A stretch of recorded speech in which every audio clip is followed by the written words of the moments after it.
Hey folks, how are you this week?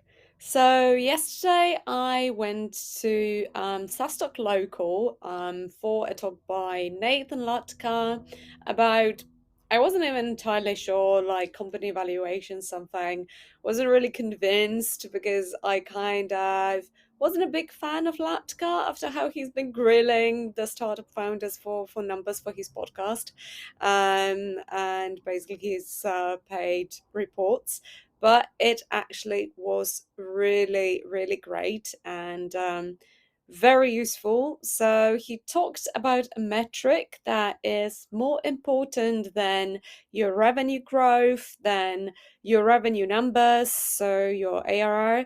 If you are raising an investment round, and that basically translates into much, much higher multiples. So essentially, the metric he was talking about was net dollar retention. What is net dollar retention and why is it so important for investors and why should it be so important for you, in fact? Well, net dollar retention is basically the answer to the question how much you would earn if you didn't acquire a single new customer, say this year, right? So if you were to completely scrap your marketing and sales and you didn't have a self-serve, you closed your signups completely, how much money you could still generate from your existing user base? If that figure is positive, that's good. It means that you are making more in expansion revenue, so through upgrades, cross sells, usage base, plan increases, then you lose through churn or downgrades. Right, so the simple formula is basically you take your ARR at the start of the period, you add the expansion revenue, so all I've mentioned, basically any extra revenue that you made from your existing users at that point and in time, and you deduct all the churn and downgrade related income loss and divide it by the same ARR, the benchmark from the start of the period, basically, right? And then you multiply it by 100%, of course. That's how you get the net dollar retention rate. And the figure correlates with the multiples that SaaS companies in Europe and in the US have been getting in their funding rounds, which is quite incredible. So actually, the best case scenario, if you have NRR of 140%, right? Um, that way you can get a higher valuation than if you have over 100% year-on-year revenue growth, right? Which is quite mind-boggling. So why do these VCs and investors value the revenue you get from expansion from your existing user base over new revenue? Well, you can have a great ARR and a great revenue growth, but if your churn is very high and if your customer acquisition costs are high as well, then you're basically in a pickle, right? Because it means that you're bleeding the customers that you have paid so much to acquire, sometimes even before the end of your payback period. So you may not have been able to get the money back that you invested in acquiring this customer before they have churned.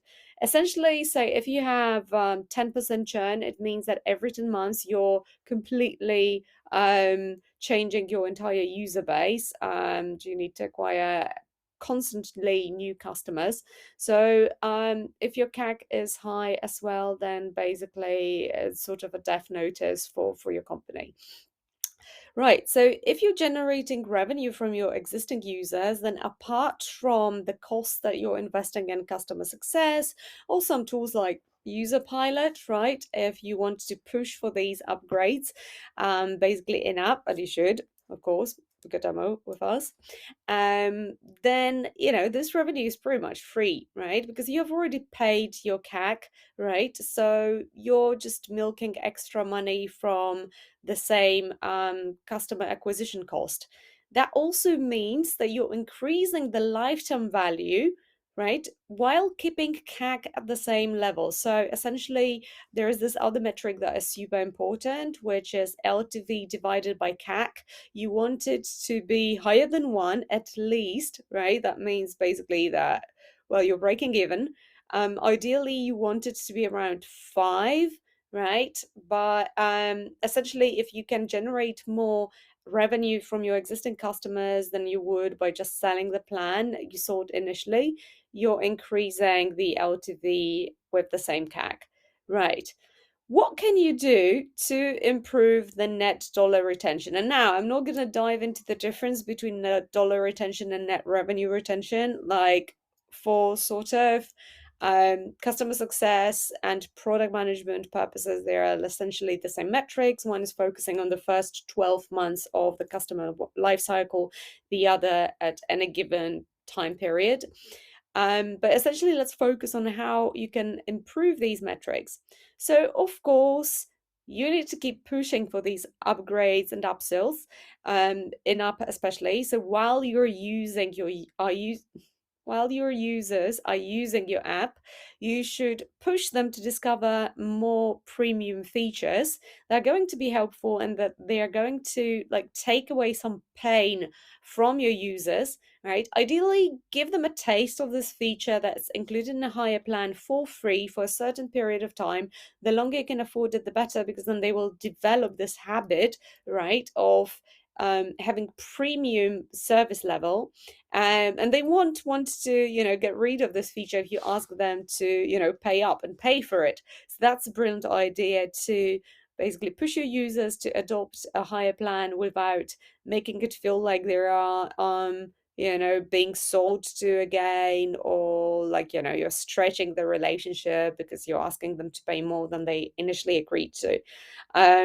Yeah, I will never downgrade to free Spotify account, even though I could. I did for a bit when my credit card failed last year when it was stolen, unfortunately. And yeah, it was horrible because I already forgot how bad it is to have your music interrupted by ads and not just to be able to skip songs as you like.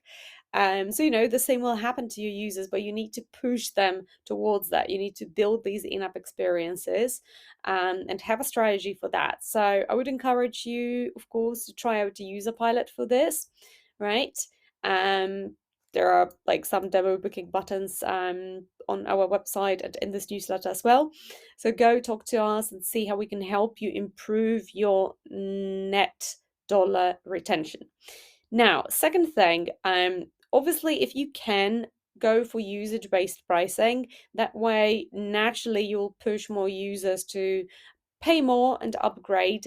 You can again pepper the app with basically reminders showing them how much they are left of whatever they are using within this plan and when they will need to upgrade, right? And another simple hack you can implement to actually push your users to like